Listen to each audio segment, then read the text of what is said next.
going towards the end of the season, they added late openings, DJs and bands. In both cases, the environment and things beyond just the art itself contributed to the lively attendance of large, younger audiences, future audiences for art. Yesterday, I had a great 2.5-hour conversation with visiting guests Pavel and Kelly from the Nature Theatre of Oklahoma, which of course is based in New York. They do these extended podcasts as part of their OK Radio project. They talked about making theatre uncomfortable and genuinely provocative. And I must say of the Major Minor Party last night that I felt uncomfortable on a number of occasions, and that's a good thing for me. The wholly comfortable experience disturbs me, so I need to check back and make some time for me to think about why it was uncomfortable. Long silences are, of course, uncomfortable for most, and there were many of them. Pavel suggested that a novel location, we talked about my seeing Peter Brook's Mahabharata in a quarry in Adelaide and a theatre company from Réunion doing Ubu under an expressway in Paris.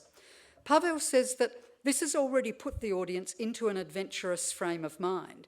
He is more interested in working within the confines and expectations of theatre. It has rules, after all, and deliberately disrupting them. Their last show was 13 hours long. I must say that I am increasingly drawn to art that I simply encounter. Art which is free, both of cost and the need to book in advance and be there at a certain time. Of course, in-theatre or in-gallery experiences can still thrill, but I just find the thrill can be greater if I just happen upon art. And I wonder if this is a pathway for the future, that instead of having to make all this effort and cost to attracting an audience to pay for art and make special arrangements for people to see it, we just put it in the face of the public where they can't avoid it. You may say this is not possible for theatre or dance, but that's not so. Dance and theatre can happen in public spaces and shops and malls if you design it to be so.